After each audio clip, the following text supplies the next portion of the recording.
vice-diretora da comissão do quarto semestre de Psicologia Matutina. Vamos dar início então à programação de hoje. Iniciaremos com a palestra Direitos Humanos e Atendimento à População LGBTQIAP+, com a nossa convidada especial, Carolina Lanfranchi, doutora em Sociologia e mestre em Urbanismo, coordenadora do Observatório da Vigilância Socioassistencial da Secretaria Municipal de Assistência e Desenvolvimento Social de São Paulo, docente do Serviço Social e Psicologia na USP, pesquisadora no INTC, Observatório das Metrópoles de São Paulo. Uma salva de palmas para Carolina Lanfranchi.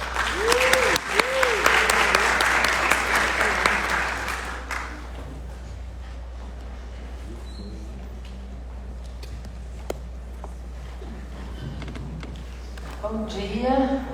Bom dia. Se vocês não se incomodarem, eu vou falar de pé. Pode ser? Pode. Mania talvez de professora.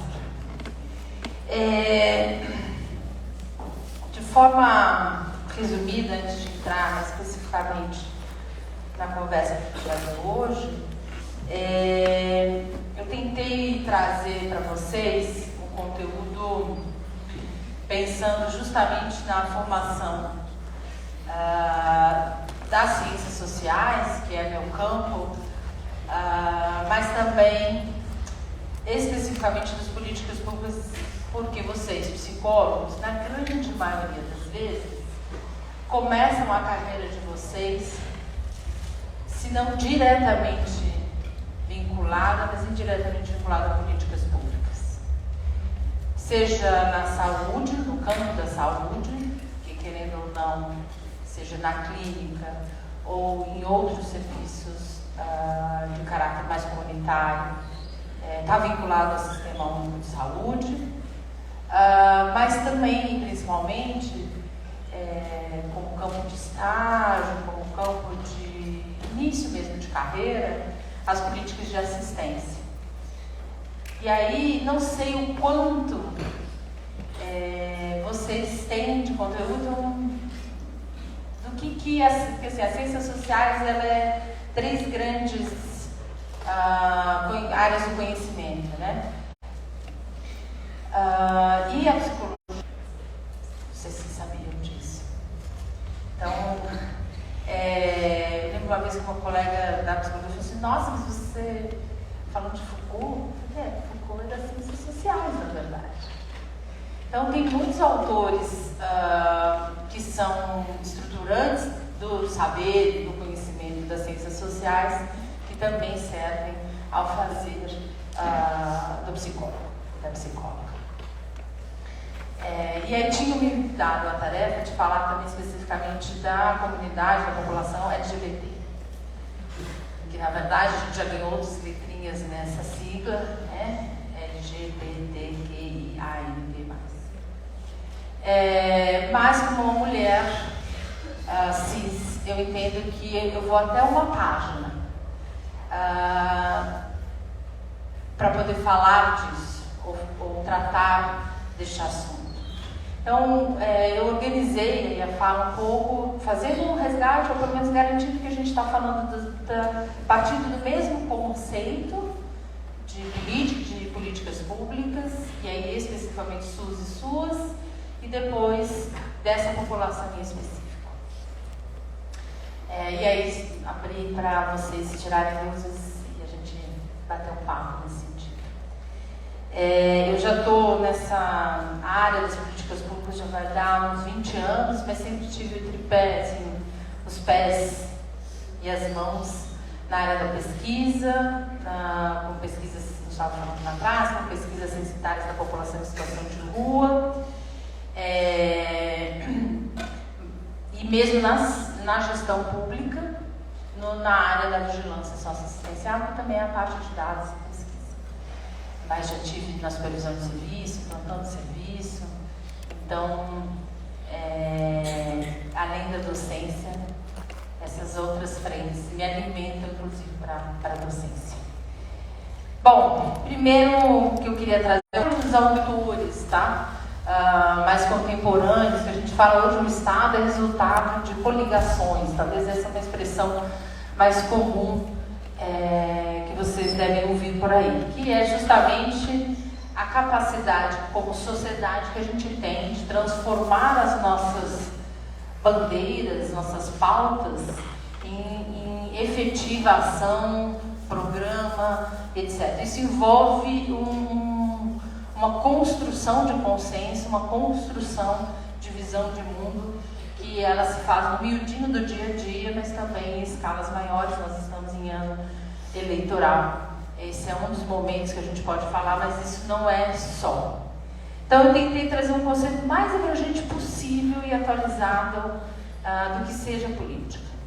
Então a política é um conjunto de práticas e atividades. Ela tem uma concretude que envolve o exercício de poder. E o poder está justamente no domínio do território, de onde alocar os recursos e a defesa do interesse comum. E esse comum, ao longo do tempo, teve muitos subgrupos.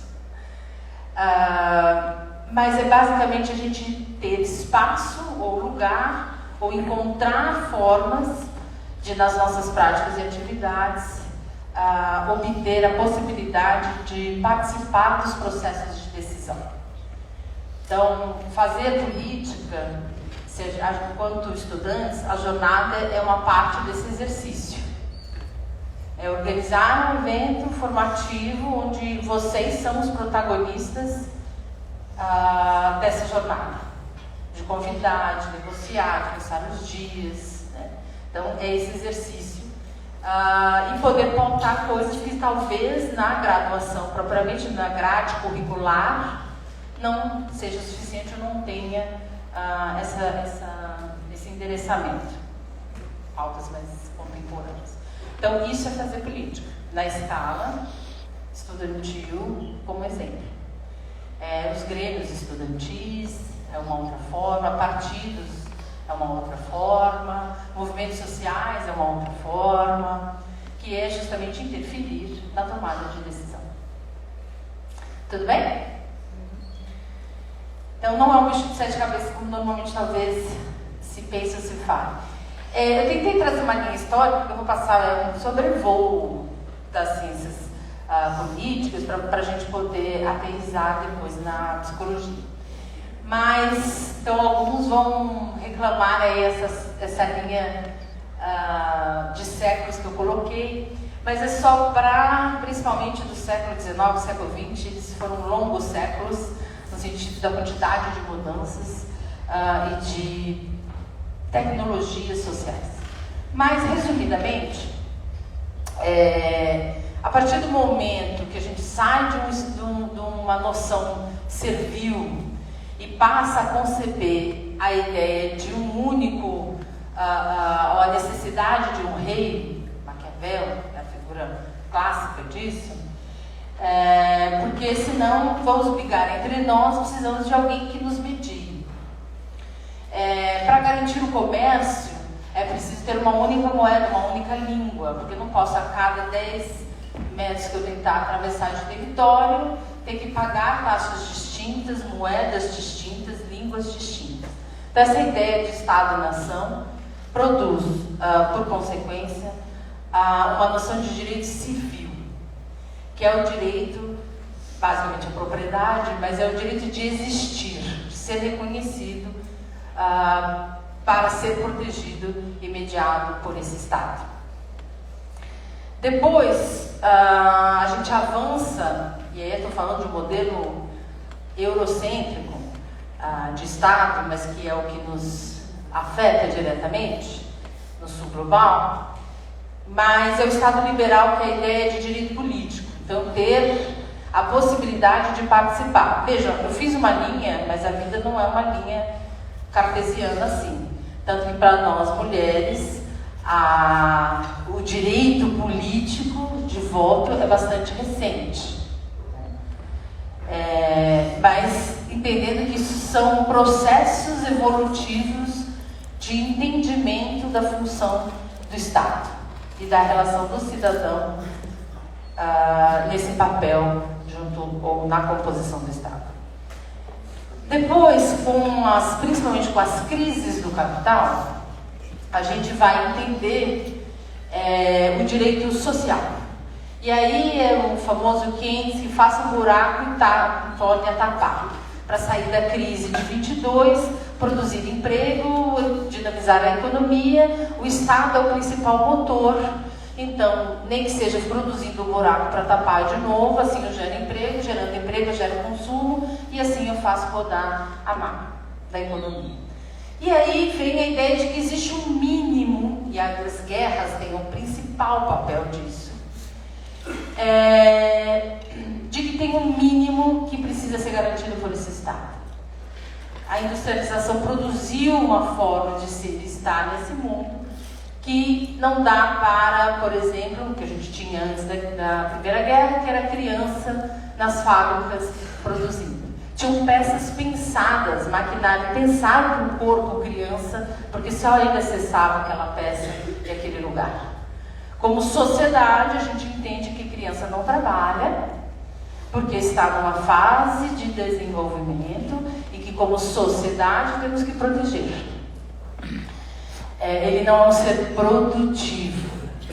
Não sendo produtivo, é nosso papel garantir a sua reprodução. Essa mesma ideia de proteção à infância vai afetar outro extremo, que é o idoso. Ele já foi produtivo, agora ele não é produtivo, e a gente também precisa garantir a sua reprodução e a sua existência. Então, como sociedade, a gente tem outros que a gente também precisa garantir.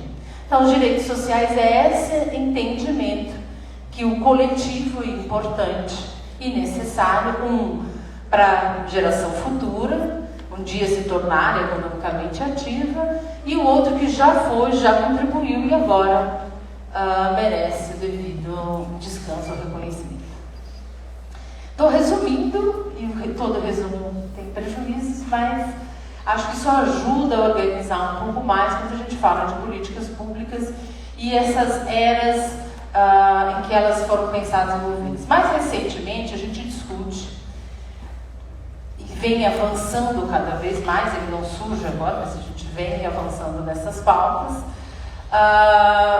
dos direitos humanos, entendendo como políticas afirmativas, políticas de reconhecer que ao longo dessa trajetória, nem todo mundo foi tratado ou reconhecido como parte, como membro desse mesmo coletivo, dessa mesma sociedade. Então, nem todo mundo teve a mesma oportunidade de participar da tomada de decisão.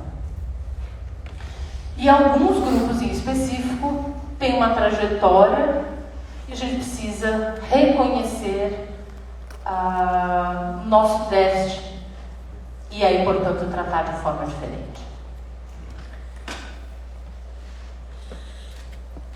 Mas no Brasil isso vai se dar, obviamente, de uma forma um pouquinho diferente. Nós estamos falando do sul global, que esse capitalismo se desenvolve, esse Estado capitalista se desenvolve em pouquíssimos anos. E aí por isso que a gente usa uma expressão, eu gosto muito da expressão, aliás, recomendo, se vocês não leram, o leiam. Ele é um dos maiores intelectuais brasileiros, mas justamente por ser negro, não teve a visibilidade que deveria aqui no nosso país, que é o Milton Santos. E ele fala da cidadania mutilada. O Brasil nasce e se pauta, o Estado brasileiro e a nossa experiência de Estado pauta-se numa cidadania mutilada. E ele usa, esse é um texto específico, existe cidadão no Brasil? Ele se coloca essa pergunta, e ele vai falar, bom, a cidadania pode começar por definições abstratas, como as que eu acabei de apresentar, cabíveis em qualquer tempo e lugar, mas para ser válida deve ser reclamada. A metamorfose dessa liberdade teórica em direito positivo depende de condições concretas. O Brasil se forjou no início desse processo de construir um Estado capitalista, desconsiderando a grande massa de trabalhadores escravos recém-libertos, para se pautar num projeto de branqueamento pautado nos imigrantes. na força dos trabalhadores imigrantes. Esses já conheciam o trabalho assalariado. Eu trabalho e ganho algo monetário em retorno. Diferente dos nossos negros, que trabalhavam, sempre trabalharam muito até a morte, a grande maioria, mas não tinham estabelecido essa relação assalariada. E aí essa grande massa sempre fez parte do processo produtivo, inclusive para torná-lo mais barato ou menos custoso, sem com isso estabelecer uma relação protegida do trabalho. Isso perdura até hoje. Quando a gente olha o perfil dos trabalhos precários, a grande maioria é não branca. É negra, é pretos, pardos, amarelos. A grande maioria ainda é composta por esse perfil. Não à toa a gente vai ver na situação de rua, a grande maioria é homem, entre seus 40 e tantos anos, negro. Esse perfil a gente, como sociedade, ainda não resolveu com as nossas políticas de uma maneira geral. Então, é dessa cidadania mutilada que a gente tem que partir sempre. O pressuposto é que essa pessoa não experimentou uma cidadania de fato, uma inclusão, ou se ver parte dos processos de decisão. Até porque a gente não tem, na nossa base, e aí o Estado militar tem um papel muito mais importante para nós,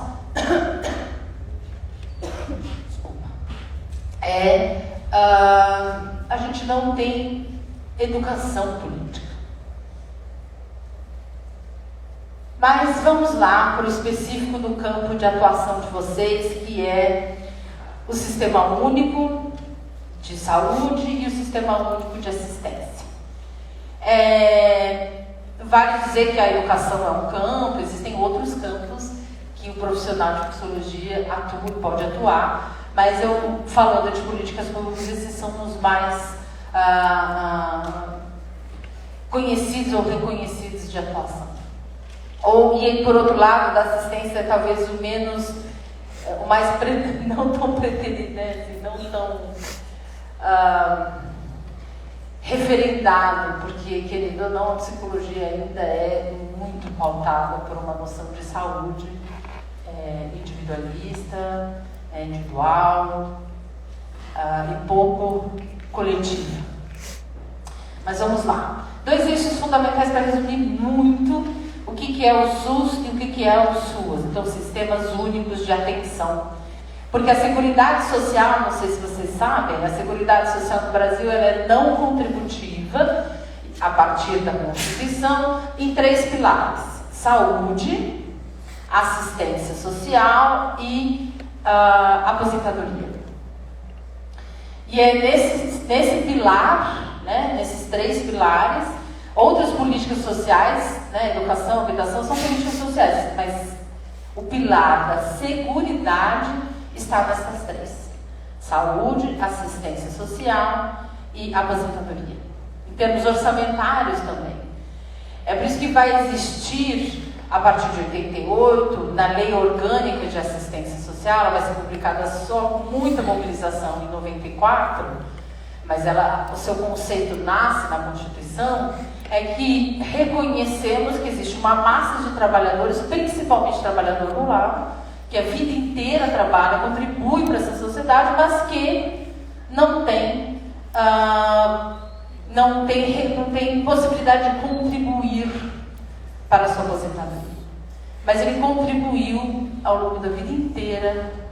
Basta a gente ver que 70% do que a gente come vem de agricultura familiar. Mas não tem como contribuir.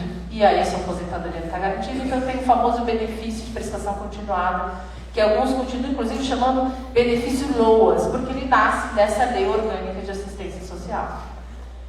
Mas é de um entendimento como sociedade de que todos os brasileiros têm direito a essa assistência, saúde e social, que a gente estabelece os nossos 2 sistemas únicos. O maior programa, e a gente tem que ter orgulho, de política redistributiva, política distributiva, é o SUS e o SUS. No mundo, em nenhum outro lugar do mundo, se você atravessar a rua e for atropelado, você vai ter, pode ter falhas, demorar, mas você vai ter atendimento em saúde. Pode ser inclusive numa rede pública, num hospital privado, que depois o SUS reembolsa esse mesmo hospital privado. Isso não existe em quase nenhum no mundo.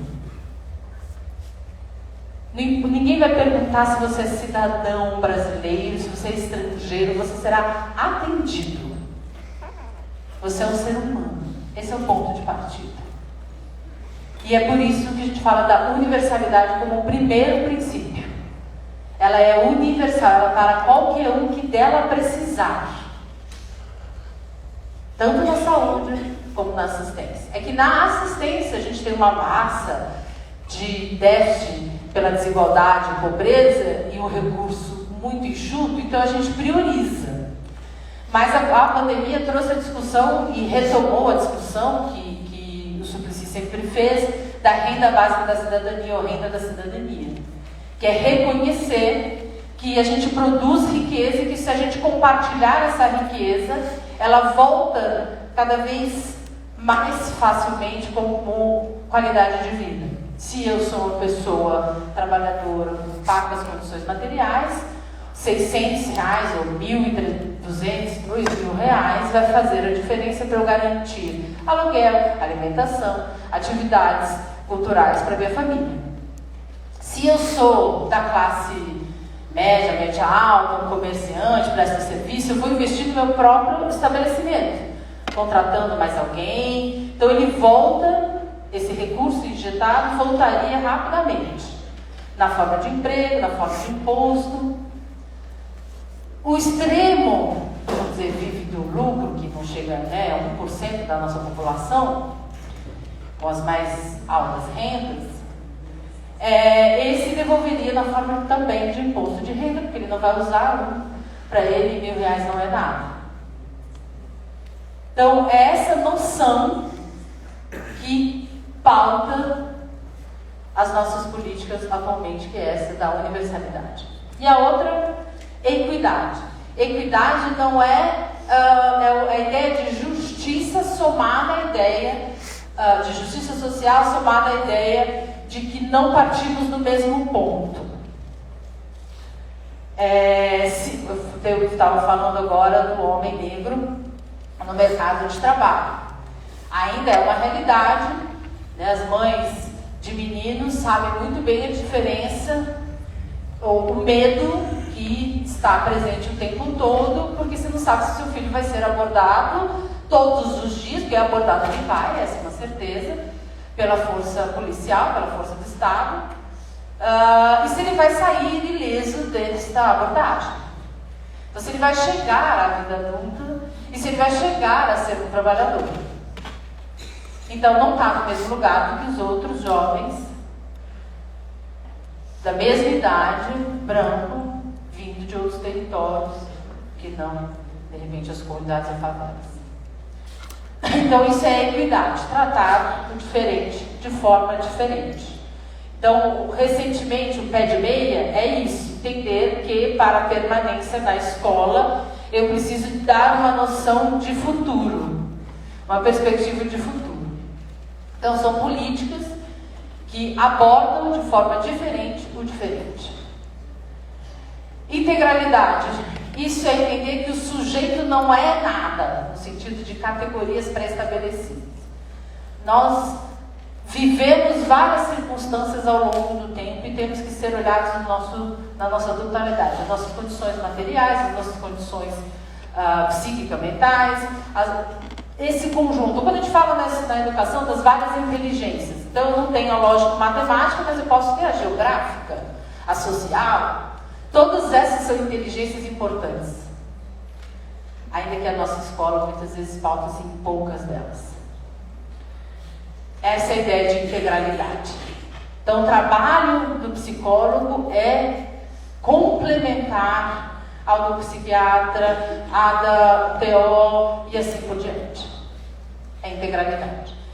Descentralizado e participativo. A forma de gestão, financiamento tem papel diferente no nível federal, estadual e municipal.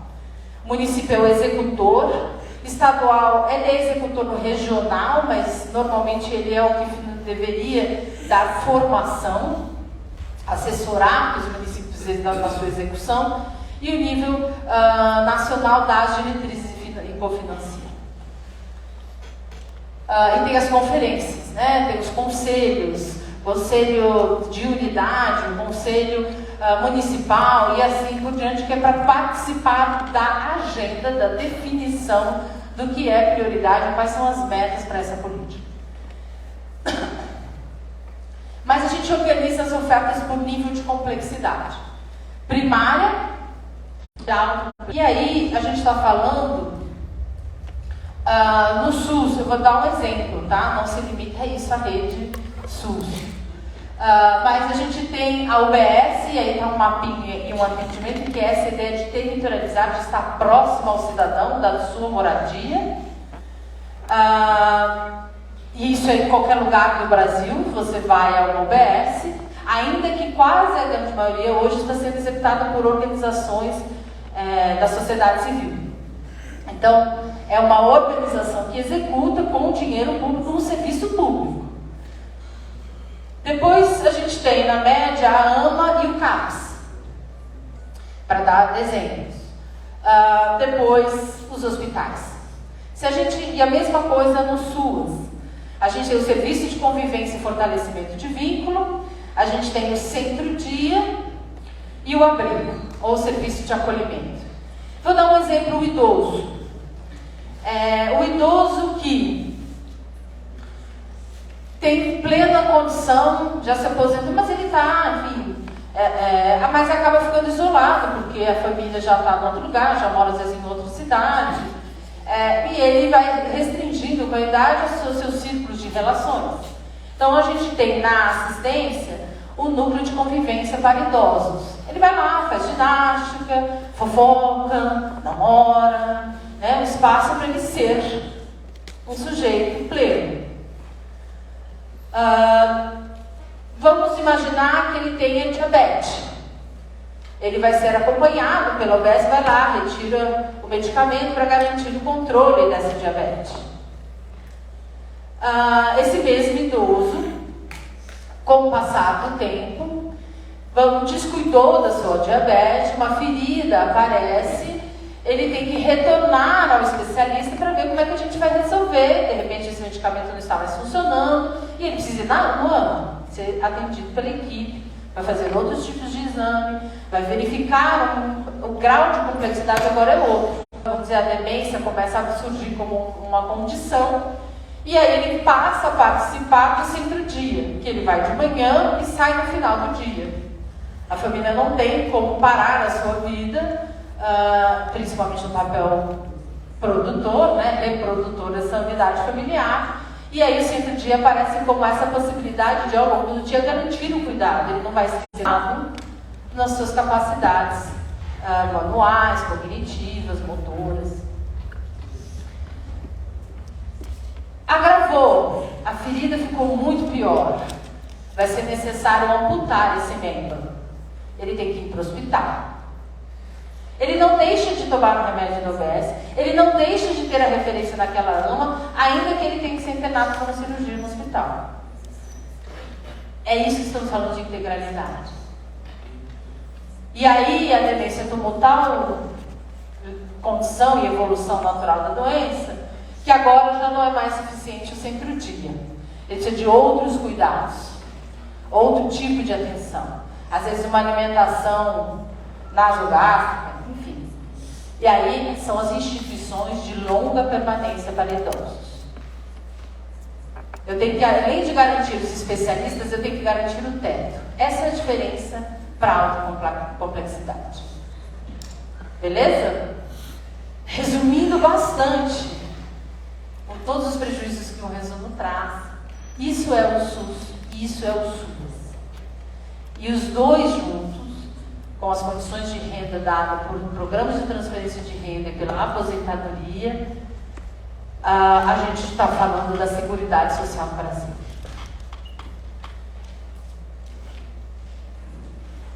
Ao longo da história, e aí falando da psicologia específica, ela forja sempre ao longo do tempo da história uma noção de bem-estar. E nem sempre foi a mesma. Primeiro pautada numa racionalidade na razão, de entender, aí é o nascimento da psicologia, entender que existe algo ali chamado consciência. Depois, a noção de inconsciente, o oposto disso. Tem algo que também nos move e que age ali por trás. E aí, um conjunto para cada período ou conceito de bem-estar, de saúde, também tem por trás um monte de tecnologia para atendimento, para endereçar este fato, tá? Assim como a gente não fala mais, não usa mais a máscara de Flanders, né? Isso é típico de um período, de uma forma de se relacionar na sociedade.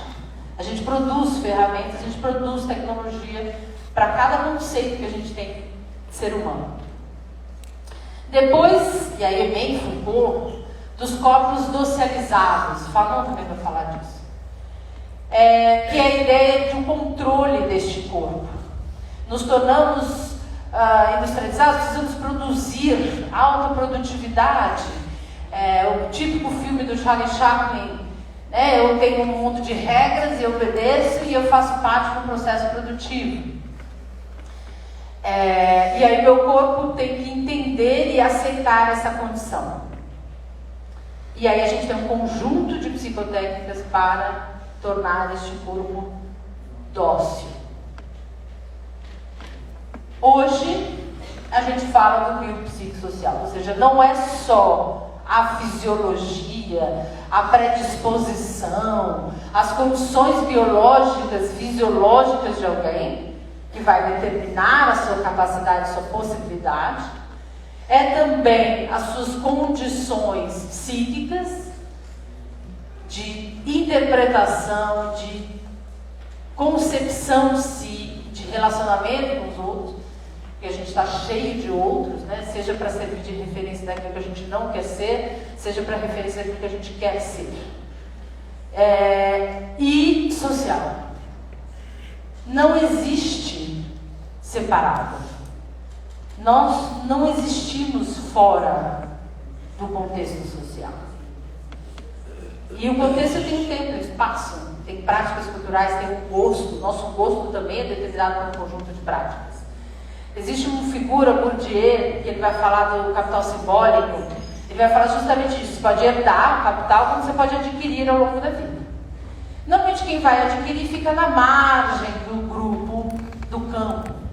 Um exemplo disso são jogadores de futebol que nascem num campo, numa classe social distinta, que é uma relação hierárquica ou vertical, e aí, pelo futebol, ele ascende a uma outra camada.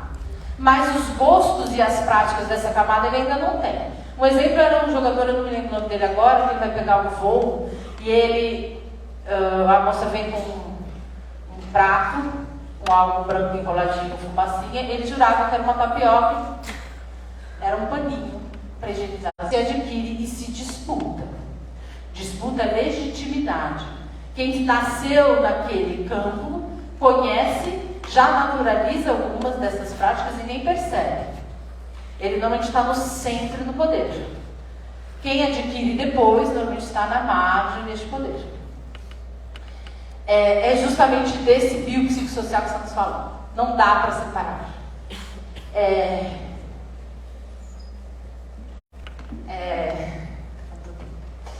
Eu estava indo num ritmo, e aí agora eu vou em outro ritmo. Mas o que eu queria trazer como crítica é que continua na formação de vocês e na mentalidade a ideia ou a concepção de que psicólogo é psicólogo clínico. E vocês buscam isso, esse é o maior conflito que a gente tem nas políticas sociais com os psicólogos. Vocês podem fazer o mesmo trabalho e ter a mesma capacidade de transformar a realidade de alguém sem necessariamente ser único e exclusivamente pela forma clínica individual. O exemplo básico disso são os AAs, Associações de Alcoólicos Anônimos. Elas são revolucionárias na vida de um sujeito e da família dele. E não só de um. Eu tenho um psicólogo e às vezes 20 pessoas, 15 pessoas. E um ajuda o outro. E o grupo também se ajuda. Porque a gente é feito de outros. Ter uma rede de apoio. Eu não vou poder todas as vezes que eu pensar em recaída ligar para esse psicólogo. Mas eu posso ligar para o meu padrinho. Que já viveu isso, está num outro estágio, sabe, inclusive, talvez, né, tanto quanto, porque sentiu na pele essa emoção. Mas a gente insiste no modelo clínico individual. E se a gente tivesse, como sociedade, todo mundo um psicólogo para chamar de seu, tenho certeza que o mal-estar que vivemos hoje não seria o mesmo. E quando a gente fala da camada mais pobre, isso é ainda mais alarmante. Psicólogo é coisa de elite. Porque saúde mental é de elite. Deve ser, né? Isso não é para todos. E pior, a gente se afastou tanto da realidade brasileira, em que 50 e tantos por cento é mulher, que a grande maioria é branco, que hoje dá uns, vou arredondar, 75% não ganha mais do que 5 mil.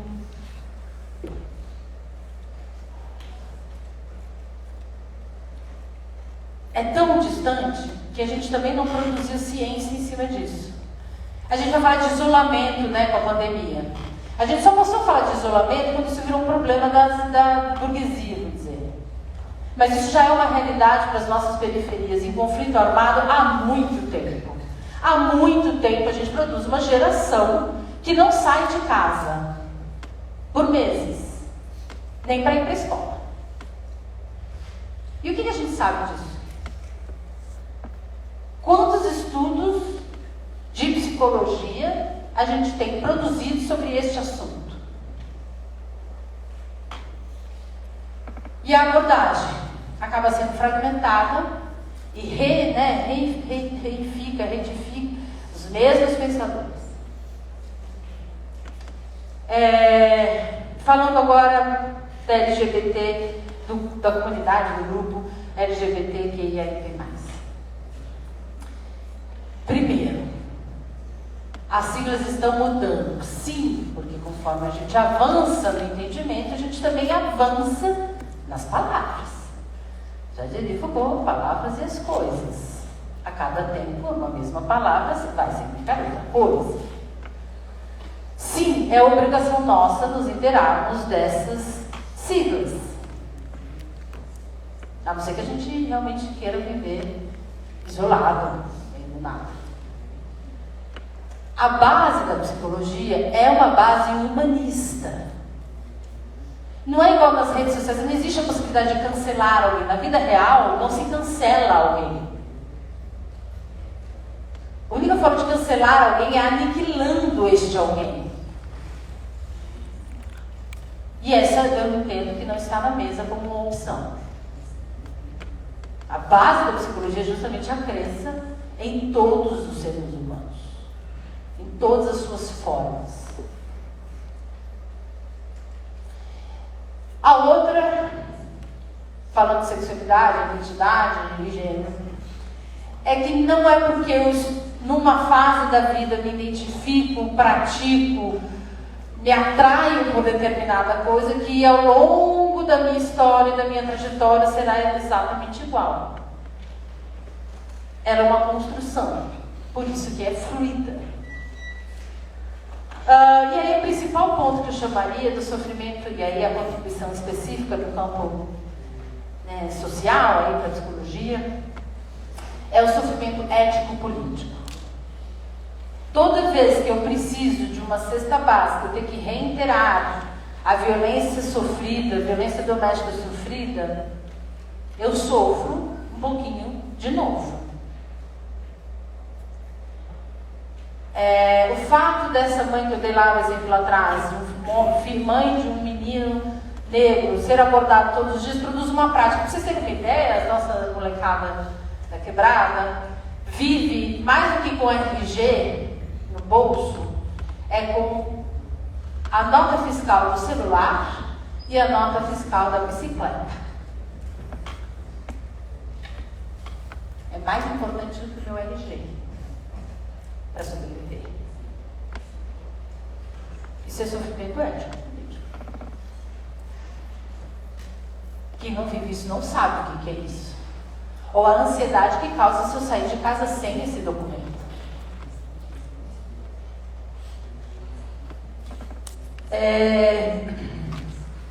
E não dá para falar hoje de nenhuma dessas pautas sem racializar essas pautas e sem reconhecer que gênero é mais amplo do que identidade ou orientação. Nós vivemos num país, num mundo machista, em que até pouco tempo atrás, anos 70 e poucos, 76, eu acho, 74, nós mulheres não podíamos, era desquitada, não era divorciada. Faz nem 50 anos que a gente pode divorciar oficialmente. Se vocês encontrarem alguém com 90 e poucos anos, o CPF dessa mulher ainda está atrelado ao do homem com que ela se casou. Porque ela não tinha direito a CPF. O CPF dela é o do marido. Porque ela é uma posse, uma propriedade. É recente essa ideia e essas noções. Então também a gente tem que ter paciência com as várias gerações que estão vigentes e com as quais a gente convive, para a gente realmente construir um mundo menos homofóbico, de preferência não homofóbico, e antirracista. Um exemplo dessa heteronormatividade está nas lojas de departamento. Você tem feminino e masculino. Eu uma vez estava atrás de uma camiseta branca. Camiseta. Eu não conseguia achar no setor feminino. Você vem, viu, imagens, ou então um baby lookzinho. Eu queria ser uma camiseta. Desisti, indo embora da loja, passo pelo departamento masculino e tem uma coluna inteira de camisetas. Branca, sem estampas. Por que a gente separa assim? Por que a gente não pode separar por tamanho? Ou por inverno, verão? Eu vou por a roupa que me cabe. É essa mesma noção de que o corpo mulher é diferente. Vou fazer uma provocação aqui, que às vezes eu faço em aula, é a minha esperança que um dia isso seja diferente. Dos corpos mulheres aqui na plateia, eu vou pedir, eu estou falando de corpo mulher, tá? Quem aqui pode dizer que não viveu uma das 3 situações que eu vivo e vou falar? Uma, a gente passa a madrugada preparando um trabalho e tal, e a gente tem um cliente para entregar, e a gente sempre se sente diminuída, a gente tem um outro lugar de disputa, a gente fica sempre achando que a gente tem que dar mais, melhor, né? E aí chega o dia de apresentar o projeto e esse o chefe, no momento da negociação, fala: como é que você não vai aprovar um projeto de uma mulher linda dessa? Você olha, se eu soubesse que era só ser linda, não precisava ter passado tantas madrugadas, né? Estudado tanto.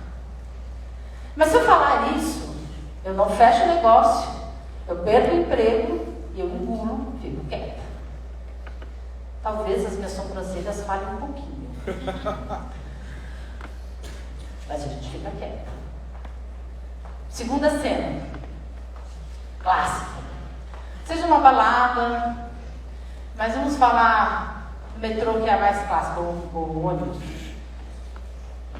Uma mão ou uma genitália não desejada encosta no nosso corpo. A reação nossa no mundo machista que vivemos, e violento como é o Brasil, que a cada 8 minutos uma criança é vítima de abuso por um familiar, a gente faz o quê? A gente não devia ter sentado no fundo do ônibus, não devia ter vindo sozinha, não devia ter colocado essa roupa. A gente busca a gente como causa desta violência. Devo ter feito algo para ela acontecer.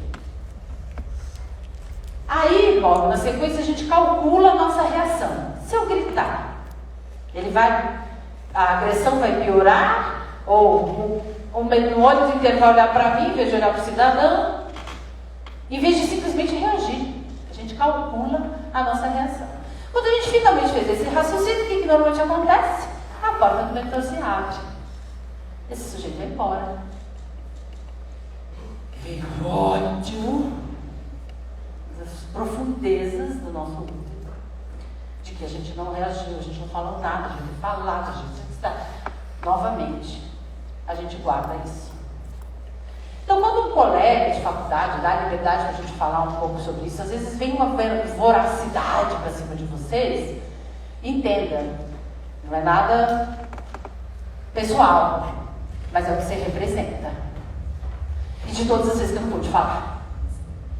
Então, das mulheres que estão aqui, quais podem dizer que nunca vivenciaram aquele olhar que penetra e te desnude numa situação mais absurda, na recepção de um PS,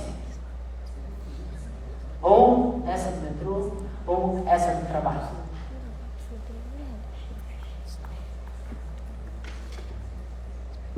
Ninguém está levantando a mão, só para deixar claro, porque ninguém aqui pode dizer que nunca viveu isso, é isso?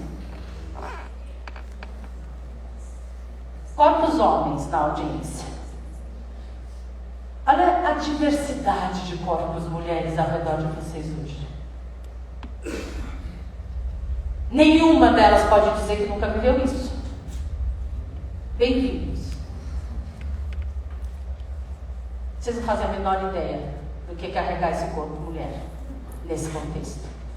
Então saibam, todas, sem exceção, sua mãe, sua avó, a sua filha, a sua colega, a sua sobrinha, sua tia, todas viveram e vão provavelmente viver isso de novo. É incômodo, né? Imagina para nós. Então, é desse corpo mulher que eu estou falando. E aí, gênero. A Butler fala, não precisa resolver nada. A gente precisa acolher. Porque durante muito tempo o que a gente vai viver é a inadequação. Ou a culpa por um determinado tipo, forma de prazer. É isso que vocês psicólogos precisam acolher. Garantir um ambiente seguro para falar disso. Para que isso venha à tona. E se a gente quer mudar, é na piadinha do Zap falar, essa piada não é piada se só um está rindo.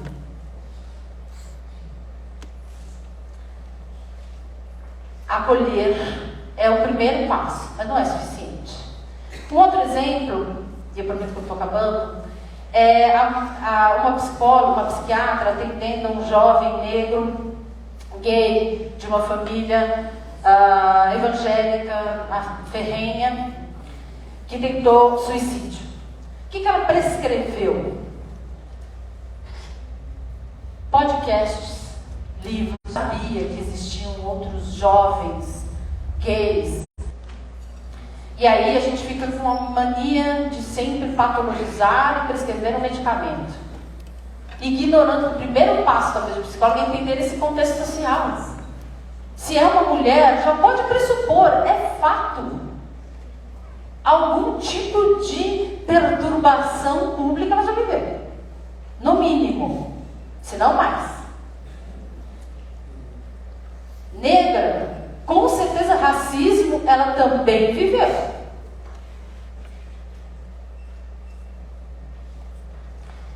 E aí, racismo, homofobia e feminicídio são faces de uma mesma história. Não dá para a psicologia não incorporar essas dimensões em qualquer das suas abordagens. Estamos em pleno século XXI. Não dá mais. Direito civil ficou lá no século VI. Continuamos avançando, como eu disse, direito político é recente para nós, poder votar. Direito social também, porque CPF, afinal de contas, é recente para o posto também.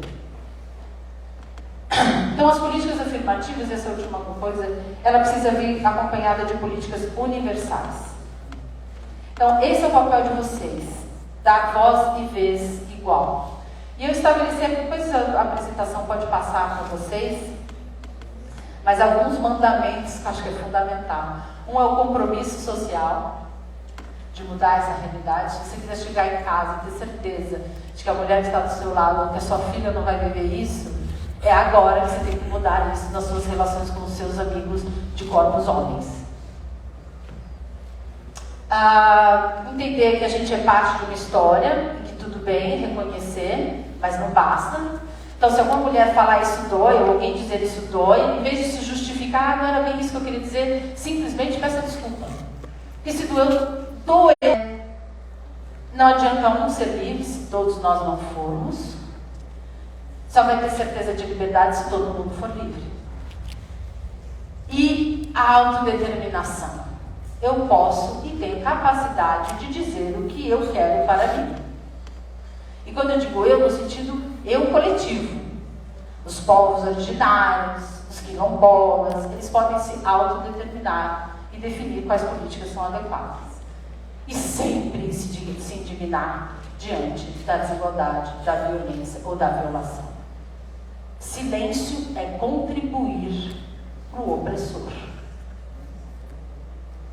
No campo de batalha, para ter certeza, basta ver quem está do seu lado, vocês vão saber. Então, cidadania deve ser reclamada. E, como tal, tem que ser aprendida. É matéria também. Então, na curso de vocês, políticas públicas virou, e psicologia comunitária virou AVA. Não é porque é AVA, porque é menos importante. Existe uma relação de poder que está determinando, ou se assim você deixar, determinar a sua carga horária de dedicação a determinados saberes. Leiam Byung-Chul Han, leiam Butler, né? Leiam os contemporâneos que estão trazendo novas ideias, superaram já Foucault. Byung-Chul Han supera Foucault, sem com isso deixar de utilizar, não é superar no sentido de ir além, não de deixar de ser válido. Mas não é suficiente para a realidade que eu vejo hoje. Vocês ainda têm Bauman, mas leiam Byung, leiam Fanon, leiam Butler. Era isso. Obrigada.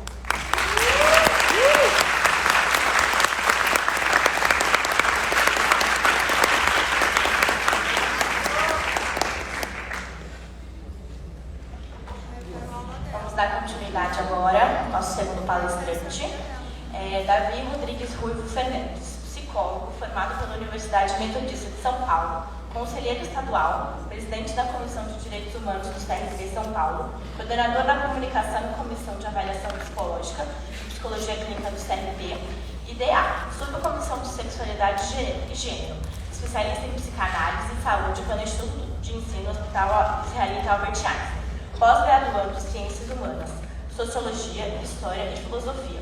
Possui também formação em gênero e masculinidades, Consórcio Intermunicipal do Grande ABC e Defensoria Pública do Estado de São Paulo. Uma salva de palmas para Davi Ruivo.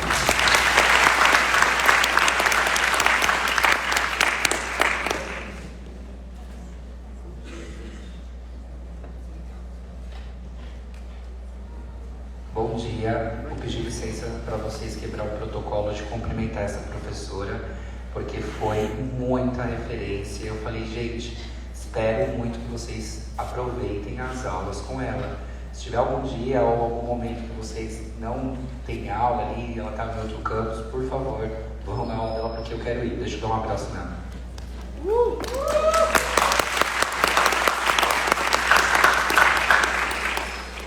Bom, vamos começar.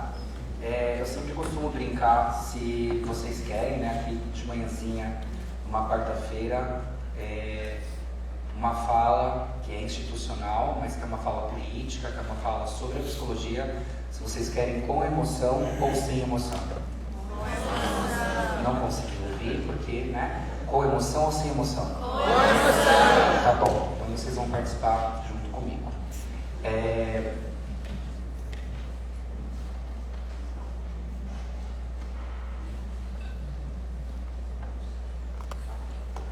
Bem, pessoal, sou um homem cis, um homem negro, de pele clara, tenho traços negroides, cabelo raspado, para não falar que eu estou ficando careca já, barba para fazer, estou usando uma jaqueta preta, uma calça preta, uma bota preta, todo de preto, tenho algumas peças aqui, né, de bijuteria, aqui, ó, ou joia, depende do ponto de vista.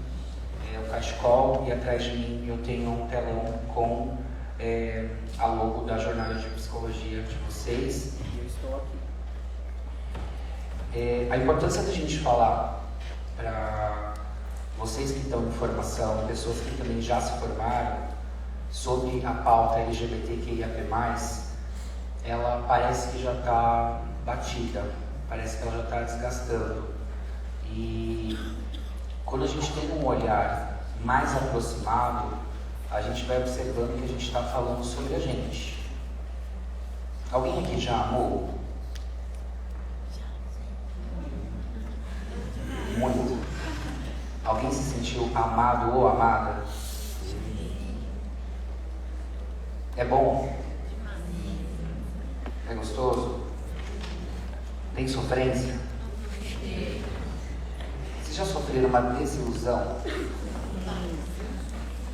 E tudo isso é falar sobre humanidade, certo? Imagine vocês o quão incrível é a gente poder amar e poder ser amado ou amada. Todos, todas e todes. Você fala todes, tem gente que não gosta, porque pode estar aviltando a língua portuguesa, além desse monte de sigla que vocês sempre vão aumentando. Quando a gente tem uma perspectiva de um crescimento e um desenvolvimento do espírito do tempo, né, o Zeitgeist, que vai se reobservando, se retratando, ou mesmo evoluindo para uma diversidade, a gente também tem uma mudança na nossa linguagem. Podem perguntar para as pessoas que não gostam de uma linguagem neutra, se elas deixam de usar, por conta do português, as palavras e-mail, smartphone, iPhone, iCloud, Apple. E tantos estrangeirismos que a gente tem. Qual é a língua que a gente fala no Brasil? Gente, a gente fala português. Aí eu ouço aqui português brasileiro. E aí eu vejo alguns linguistas falando que daqui a um tempo a gente vai ter um idioma chamado brasileiro. Mas outros falam que não, que a gente tem que estar nessa reserva de que somos uma língua portuguesa, assim como já existiu a língua latina. Alguém fala latim aqui? Estranho, né? Em 2024 ninguém fala latim, das linguagens que mais trazem, né, referências para a gente em nomenclaturas. Mas aí a gente pensa da questão da crítica política a uma linguagem que inclui uma diversidade, ou que exclui essa diversidade.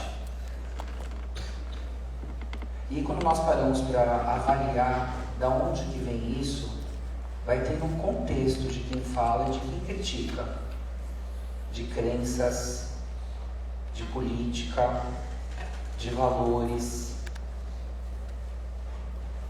E quando a gente extingue algo que está no processo de evolução, a gente corre o risco de, em algum momento, a gente ser segregado, a gente ser excluído. Em mais de 50 países, hoje, pela forma que eu amo, pela forma que eu me expresso enquanto pessoa, quando a gente ouve sobre sexualidade, gênero, identidade, agora tem mais uma questão que é a expressão. Como que a gente se expressa? Bata ou de paletó. Qual que é a imagem que vocês teriam de um conselheiro, do Conselho de Psicologia, né? Do CRP? Como que eu estou? Passa alguma credibilidade? Porque isso é uma expressão. É como alguém vai me ver. Quando eu pego um Uber, pode ser que, né, várias vezes eu ouvi que eu seja estilista, que eu seja artista, que eu seja cabeleireiro. Então vão criando-se, né, estereótipos a partir do que nós aparentamos. E em mais de 50 países, hoje, eu, assim como as pessoas LGBT que estão aqui, ou estaríamos presos e presas pelo simples fato de eu existir, pelo simples fato de eu amar e pelo simples fato de eu querer constituir uma família. E se meu sonho hoje é ser pai? E se quando eu morrer, o meu companheiro, quando eu tiver, tá, gente? O meu companheiro, que a gente trabalhou a vida inteira para construir algo, ou companheira, porque, né, Carolina, fluido, hoje eu sou, não, hoje eu estou, amanhã eu não sei. Ele não herdar as minhas coisas, as nossas coisas. Até o plano de saúde. Se a gente quiser compartilhar, eu brinco que as pessoas têm casado bastante por amor e pelo plano de saúde. E porque não vamos rotular, não vamos casar. Aí vem lá aquele plano de saúde daquele hospital famoso que todo mundo conhece, que eu não preciso falar porque é o significado, o significante, né? Vamos fazer o contratinho ali, vamos, né, nos unir, dar um trabalho depois, caso não dê certo, mas isso é uma lógica para outro momento. Mas eu estaria preso. E muitos de vocês aqui também. Em outros países, eu estaria morto, vocês mortas, em praça pública, para que as pessoas aprendessem que não é aquilo. Aquilo é feio, aquilo é pecado, aquilo é a vilta moralidade humana, o desenvolvimento. Eu simplesmente não existiria hoje. Então a existência não vem só da resistência, ela vem também da política. E a psicologia, ela é política, ela não é partidária. Mas sem política e evoluindo para políticas públicas, como que você garante acesso? E aí a gente vai pensando no nosso histórico e na nossa formação, nas idealizações, nas perspectivas que a gente tem e de como que a gente vai se posicionando.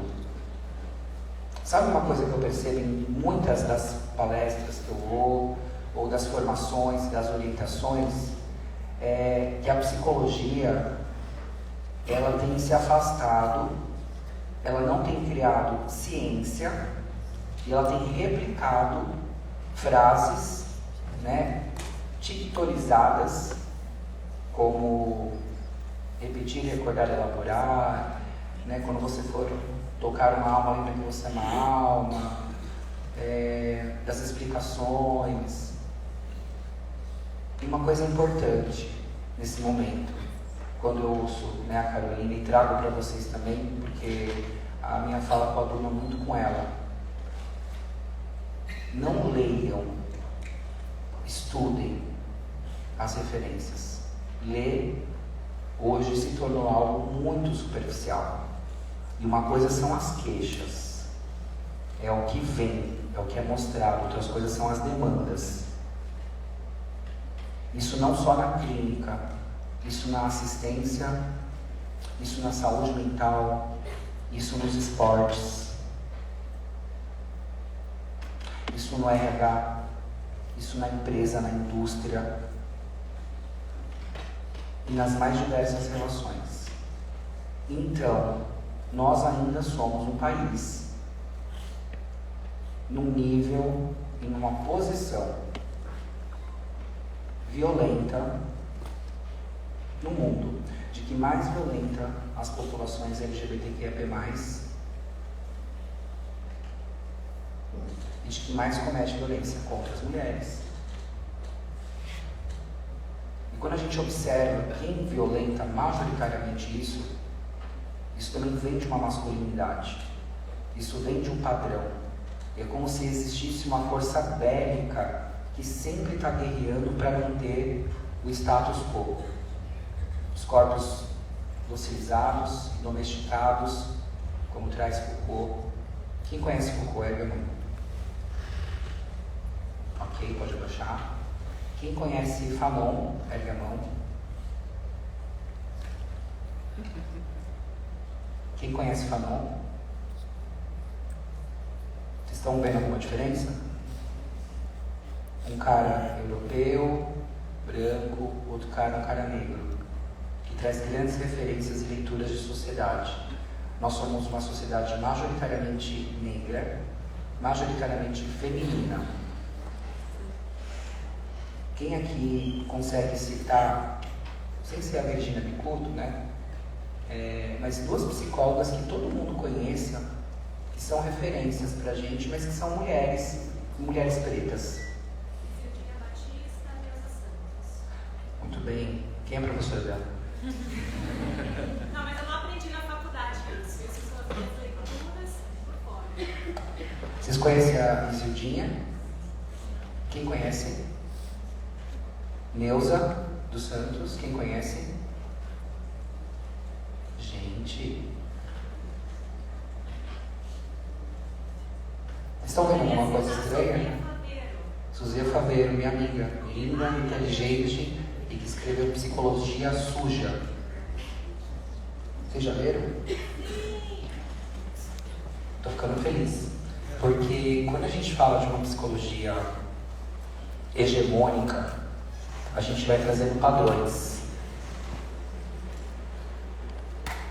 com emoção. A emoção é o que move, o sentimento é o que fica e reverbera. Se vocês não são mais afetadas e afetados pelo que está acontecendo e percebendo qual é a mudança da sociedade, como que vai ser a escuta de vocês? Como vai ser a escuta das brasilidades? Se eu for num país que a minha orientação não pode ser expressada, eu morro.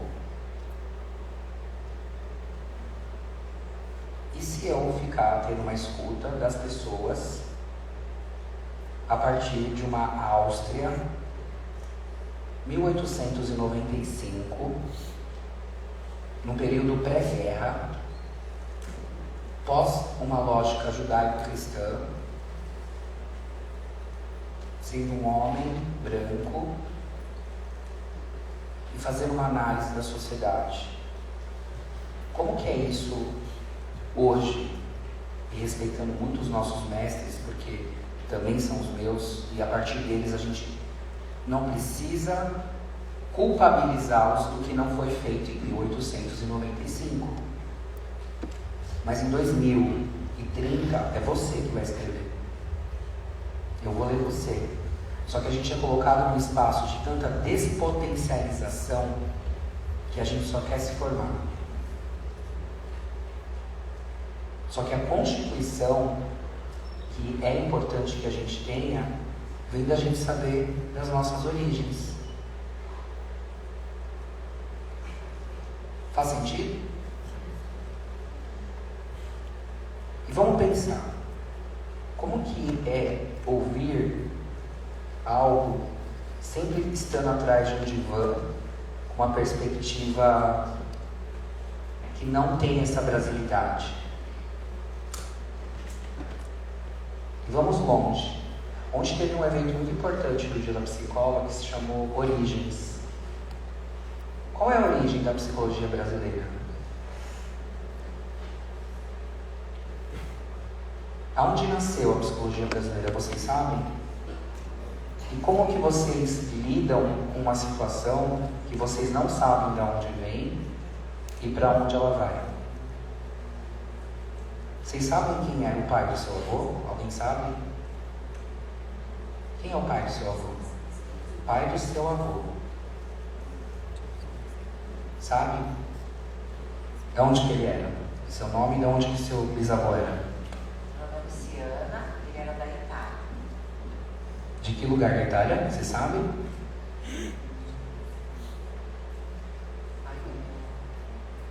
Da região de Veneza. Uau! Alguém conhece ou lembra do tataravô aí? Sabe de onde que era o pai do seu avô? Vem cá, pertinho. Eu tô com o pé tão grande que se eu entrar e pisar em alguém, não vai ser legal. Lindo colar. Meu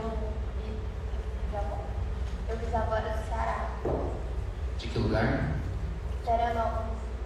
Teranópolis, muito obrigado. Alguém mais?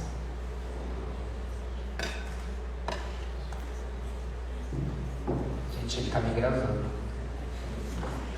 Eu sei que o meu avô não tinha registro de pai no RG dele. Então, eu sei que meu avô não tinha um pai. Como muitos brasileiros, e muitas das pessoas que estão aqui. Só que não é que ele não tinha um pai. Ele nasceu de alguém que talvez não tenha essa nomeação e esse papel, né? Qual que é a origem do seu pai, então? Não, então, o que eu quis comentar é justamente isso. Muitas das vezes a gente não tem conhecimento sobre quem é o pai do nosso avô por falta de informação, né? Por falta de... Você sabe que tem um bisavô, mas não sabe de onde é a origem dele, enfim, porque não chegou essa informação dentro da família.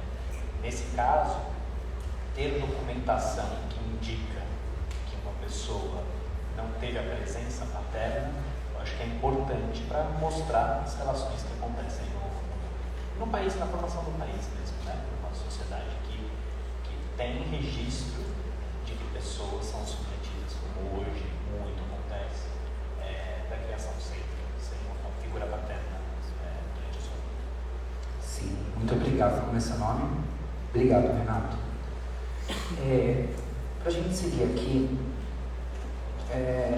pensando em origens também, para a gente chegar a entender a diversidade e o que a gente anula, queria pensar com vocês.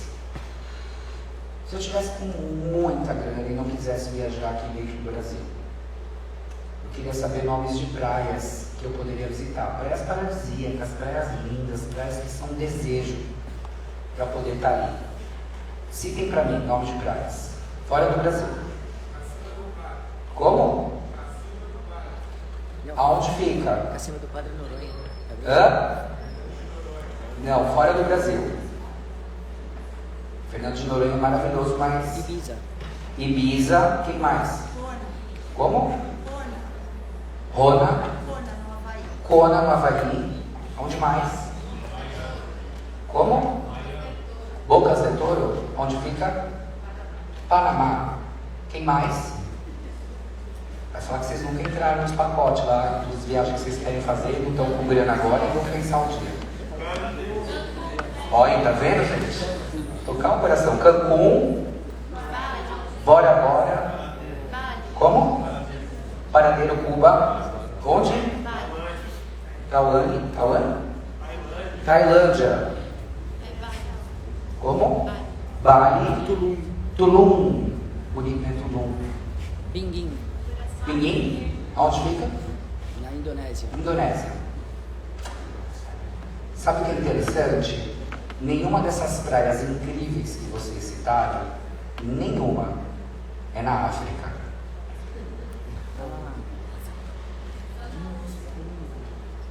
Eles queriam tão bem. Chegou depois. Por quê? As pessoas negras estão chegando depois. E em toda palestra de psicologia, elas não usufruem, e vocês também, como psicologia, não usufruem de sentar nas cadeiras da frente. A gente não se posiciona pela vergonha, pela insegurança, pelo medo. Mas vocês vão estar na linha de frente em muitos espaços. Quando vocês vão, né, pro Pichote, no Manice, System of a Down, Coldplay, show daquele Beatle lá que vem de novo pra cá, Mariah Carey, Gil, quem quiser eu vou junto. Vocês querem a pista premium.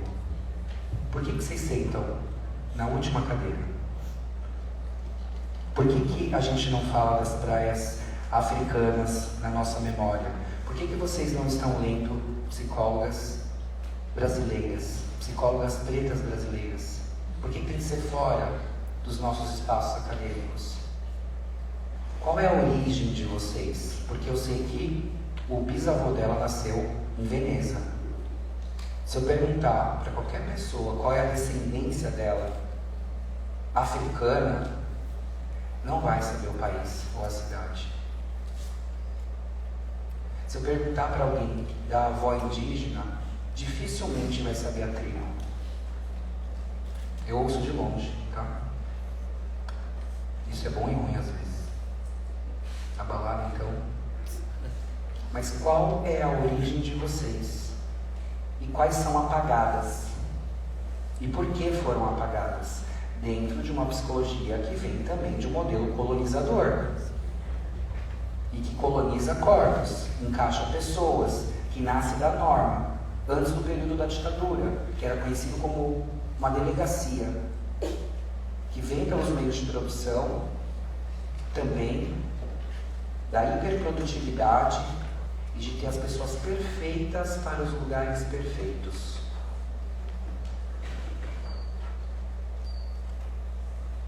Como que a tecnologia vai afetar essas pessoas? Também. Eu queria que projetasse uma coisa. Você pode abrir o Google para mim? Consegue? Só abrir o Google. Eu falo aqui para vocês.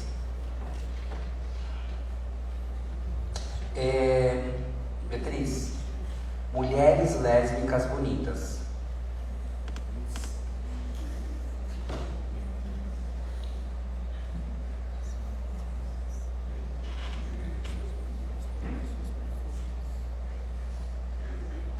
Pode descer. Espero que pode. Não, pode colocar imagens.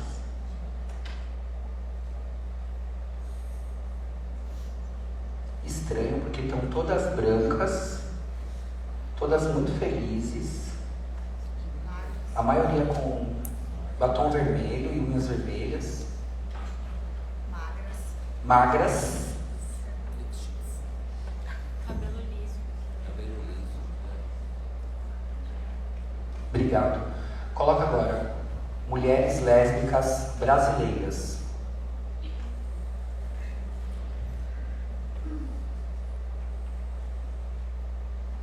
Quarta foto.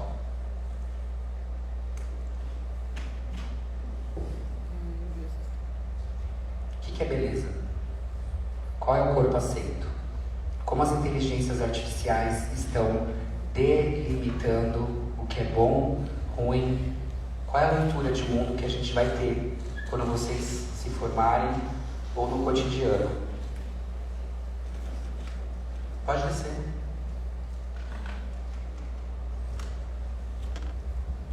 É diferente? É diferente de mulheres bonitas para mulheres brasileiras, mulheres lésbicas bonitas para mulheres lésbicas brasileiras? Vocês perceberam alguma diferença? Isso também faz parte de uma semiótica, de quando a gente vê uma pessoa preta vindo, quando a gente vê uma pessoa que parece algo vindo, ou aquela pessoa que tem um jeitinho. Qual é a origem disso? Por que os recortes, assim como a Carolina trouxe, de raça, classe, gênero, geracional, étnica, política, não estão sendo aprofundadas? A gente tem agora o ChatGPT, que consegue fazer textos incríveis. Claro que ninguém aqui nunca usou para o trabalho. Ninguém vai usar. Só que na hora que você for ouvir uma pessoa, como que vai ser a escuta? Você vai abrir o ChatGPT? Vocês vão aprender Armina Berasturi, Ana Freud, Judith Beck. Mas quando vocês forem conversar com a adolescência, vocês vão precisar ler as obras de LOL, CS. Quem conhece LOL e CS? Quem joga? Tá, tem quem conhece e tem quem joga. Esses dias, conversando com uma adolescente, ela falou que ela estava cansada porque ela foi na revoada. E eu achei bonito, porque eu sou, Carol, apaixonado por pássaros.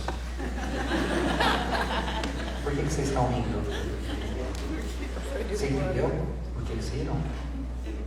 Vem cá. Você, quando eu pergunto, fala eu, normalmente é a pessoa, se não é ela, é ela, naquele momento. Vamos conversar aqui. Como emoção. O que você entendeu do que eu falei agora?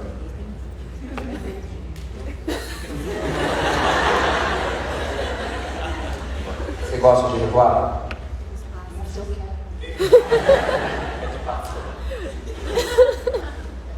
Pra mim também era. Eu tava igual você, não fique preocupado. Tá? Pode sentar com o seu nome? Obrigado, Alessandra. Vai pra revoada. Alguém que saiba que é revoada e tem coragem, por favor. Você desconfia. Você tem um filho de 15, então vem aqui. Você já foi pra revoada? Já? Já? Não?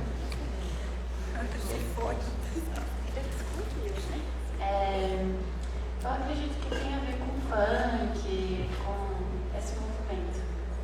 Passeio que vai ser de manhã. Meus pássaros. Meus pássaros. Não? Eu acho que é. Não, os pássaros não. Não, mas eu entendi.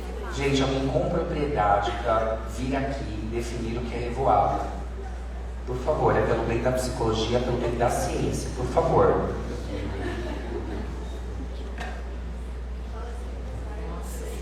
A amiga dela já falando, fala que você foi também já. Olha, tô um pouco rouca, gente, pelos stories de MC Tubarão, algo assim. Revoada é quando eles foram uma mansão e chamam meninas do job pra irem lá passar a noite. É isso? Com funk. Com muito funk. Muita festa, muita alegria. Muita salada. Ok, obrigado. Levanta a mão quem tá falando. É baile, gente. Não precisa estar na mansão. Você pode estar no meio de Heliópolis. Vem aqui, filha. Eu vou com você, vem me encontrar no meio. Pode vir.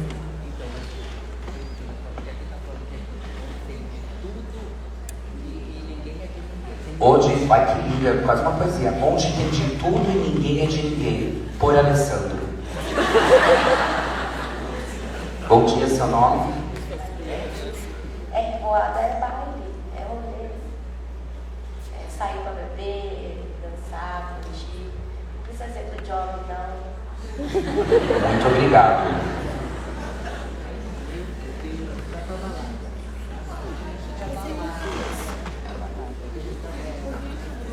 Se você falar balada pra alguém hoje, 40 anos, né? como que era a sua revoada? Como você chamava? Balada, né? Era balada. Balada. E ainda não tinha metrô de madrugada, a gente tinha que esperar até 5 da manhã.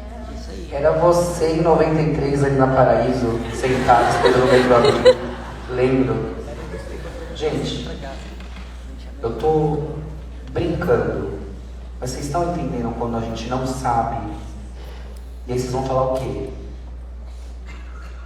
Que é uma castração, que é o superego, que é o id. Veja bem, como que vocês acessam? Isso é cultura, isso é mudança. Uma vez estava fazendo um curso de museologia. Por quê? Porque eu gosto de várias coisas aleatórias. Panificação, miçanga. Fui na estatística, não entendi nada, gente. Tem muito problema com estatística. Mas é importante que a gente aprenda e tenha conhecimento, porque a psicologia não se faz só com a psicologia. E aí estava nesse evento de museologia e a questão era: vamos levar a cultura para a periferia? Aí vocês já perceberam que eu sou uma pessoa calma, introvertida, que fica no cantinho. Eu falei, peraí, você quer levar cultura e arte para a periferia? Isso num curso, tá? Não vou falar do museu que eu estava, que era um museu bem grande, aqui perto. E aí eu falei, que tal se você pensar em levar, e eu vou junto com você, em 3 caravelas. A Pinta, a Mina e a outra que eu não sei. Porque se você está levando a cultura e a arte, como ninguém soube, né, do Bacon, de um Picasso, de um Van Gogh, né, e vamos levar isso realmente de caravela, bem colonizador, né, preciso dar roupa, porque a bota aqui já tem, vai impactar também. E aí a pessoa ficou pensando, e ela não entendeu também, Alessandra, porque ainda ela não tinha esse repertório.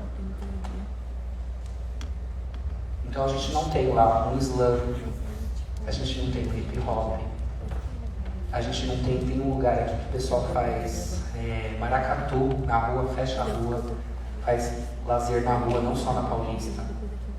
Samba, gente, roda de samba, mesa de samba no meio da rua, fecha, vem todo mundo com o tapué, trazendo aquela comidinha e vai dividindo, traz uma caixinha com gelo, põe ali, vai trocando. Você falou de fofoca é um bem público, institucional. A fofoca faz bem. Quando a amiga fala, você fala dos bailes que você foi na revoada. Quando a outra amiga fala, os povos indígenas, originários da minha família, meu avô de Veneza, né? Então, da onde vem o nosso conhecimento e como que ele se faz? Imagine para vocês essa escuta sobre a população que antes era GLS. Vocês sabem por que mudou para LGBT? A priori, porque o G prioritariamente era de homens. Então o L politicamente vem na frente, porque existe a invisibilidade mesmo dentro da comunidade da figura feminina. Quanto mais do T que chega agora. Então, para poder compartilhar com vocês, quando a gente fala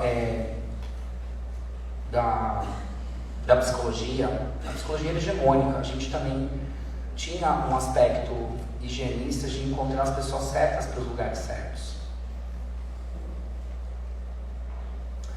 Quando a Carol traz também sobre a escuta e entender essa diversidade, é também de pesquisar que desde ali dos anos 70, 60, 80, muitos movimentos foram crescendo, inclusive na ditadura, né, de ter ali os suas publicações jornalísticas, as suas orientações para o desenvolvimento de uma consciência das próprias pessoas sobre se assumirem, para elas não sumirem.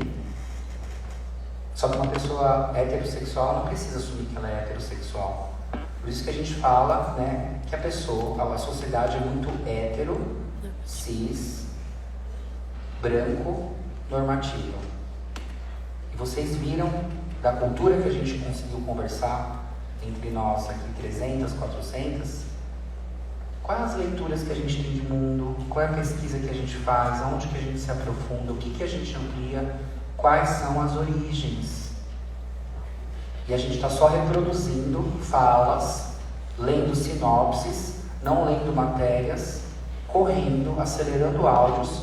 Qual é a qualidade que a gente vai conseguir ter de escuta empática?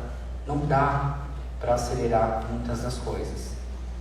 E a gente também tem um modelo que vem de uma psicologia elitista, muito clínica, de uma perspectiva individualista.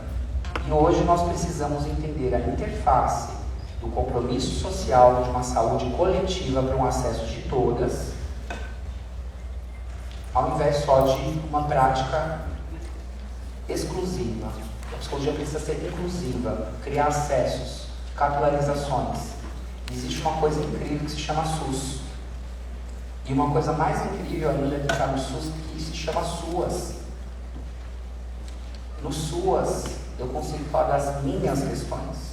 E vocês vão ouvir as questões de outras pessoas.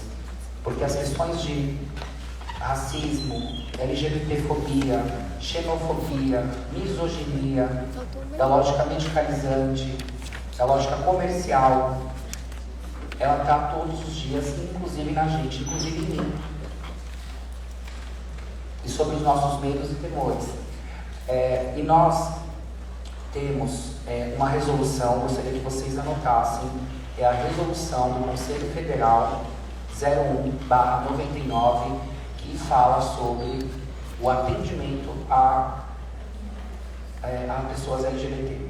E dali, na verdade, ela vai falar sobre pessoas 01/1999. E ali ela vai falar, a priori, de afetos e do tratamento de pessoas que amam pessoas do mesmo sexo. E ela só sai em 1999 e hoje ela celebra 25 anos. Ela é a resolução mais atacada que existe. Inclusive psicólogas que promoviam algo contra, propondo que as pessoas precisassem ser curadas, porque elas eram homossexuais, eram lésbicas. E aí a gente tem um mote que se chama não há cura para quem não está doente. Como que a gente vai curar algo que ali, né, não tem uma doença?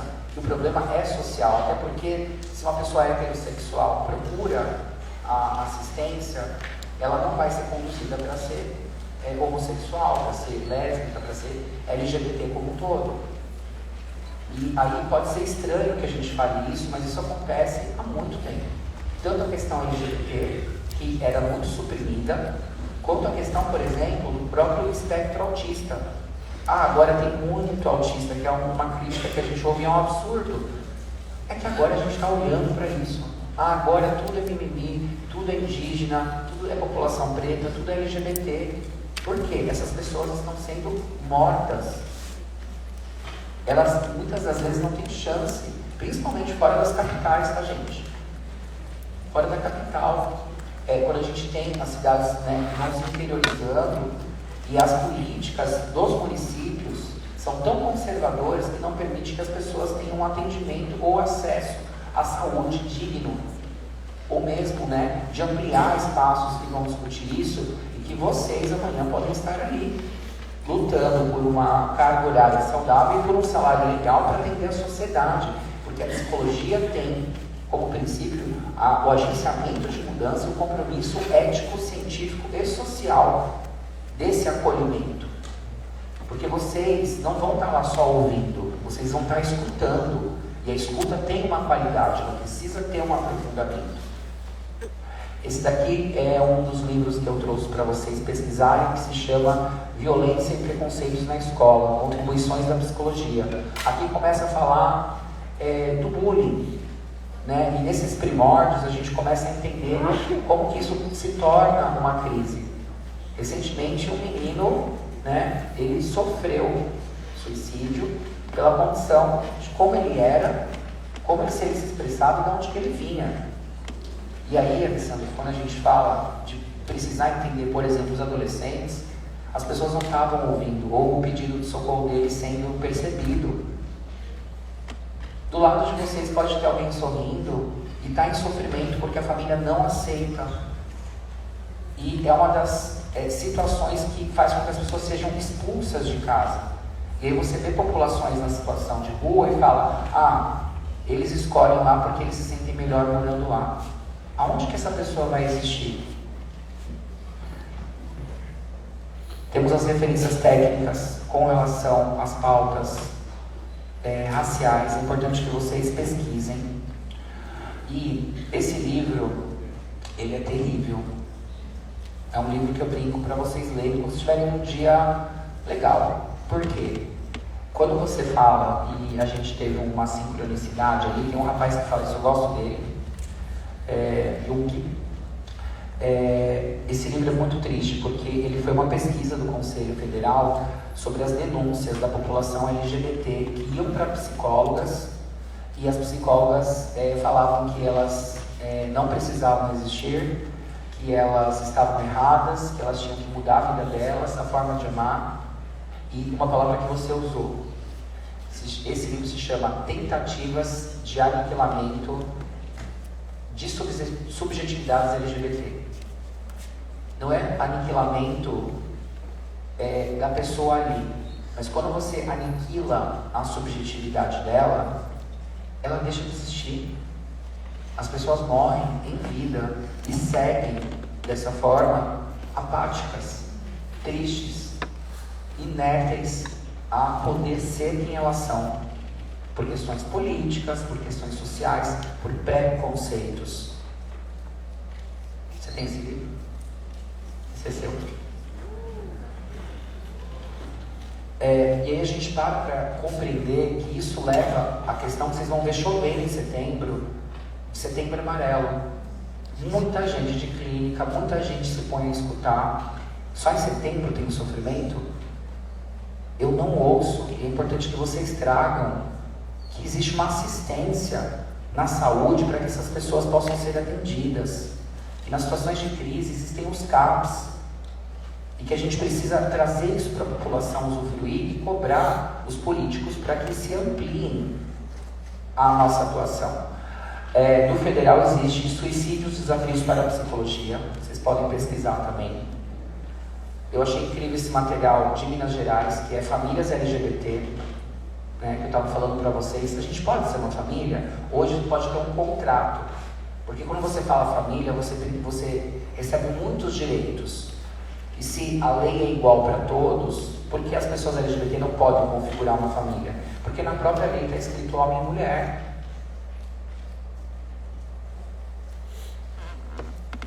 Então a mudança precisa existir de dentro para fora, de fora para dentro e transversalmente. Psicologia, ciência e profissão, o lugar da psicologia frente às orientações sexuais de gênero, que é do Conselho Federal também. Por favor, leiam. A gente tem aqui em São Paulo o Manual de Direitos Humanos, né? Psicologia e Direitos Humanos, que vocês podem acessar no site do Conselho para download gratuito. E é legal vocês irem se parametrizando. Todo mundo aqui conhece direitos humanos? Quem conhece, levanta a mão.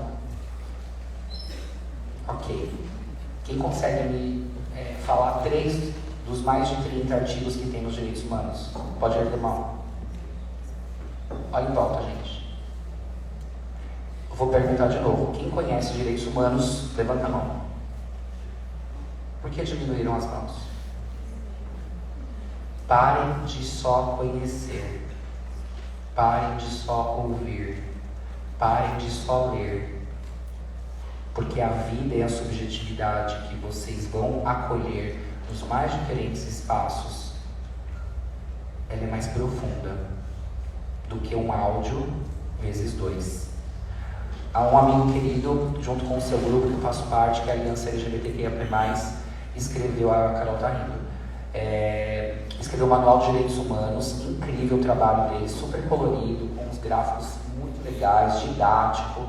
Vocês podem acessar também gratuitamente na internet, Manual de Direitos Humanos LGBTI+, tá? É da Aliança LGBT Nacional.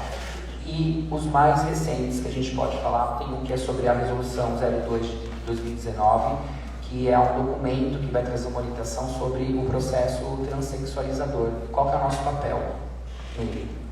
E, saindo de São Paulo, houve uma proposta importante na APAF, que é a Assembleia de Políticas Administrativas e Financeiras do Conselho Federal, que decide colegiadamente, quais são os caminhos que a psicologia vai tomar nos próximos anos e também o que vai ter a chancela para se tornar uma orientação para a categoria e para vocês em breve, ao longo do tempo.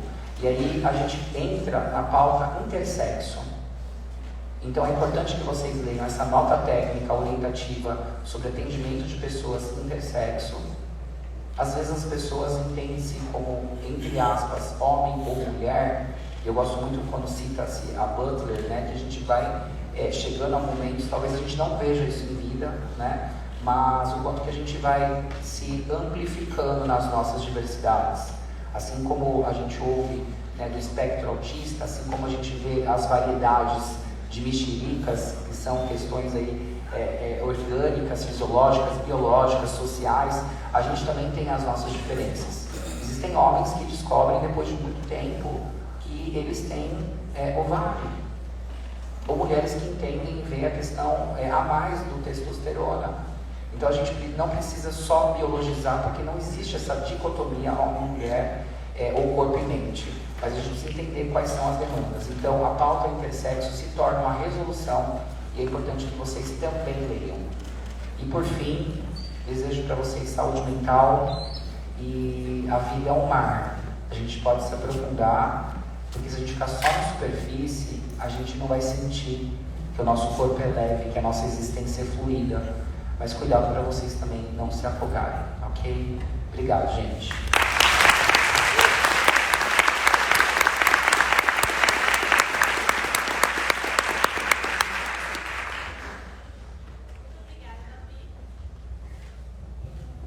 Obrigada, Davi. Obrigada, Carolina. Muito enriquecedor, muito importante esse momento. Acho que deu para abrir muito as mentes. Vamos dizer que uma pergunta só, não vai dar tempo demais. Levantaram a mão muito rápido ali, ó. E aí, quem tiver dúvida, eles vão ficar uns 10 minutinhos aqui no cantinho para quem quiser responder, tá bom?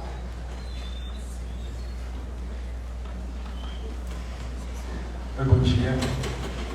Meu nome é Fabrício Pietro, eu sou um homem cis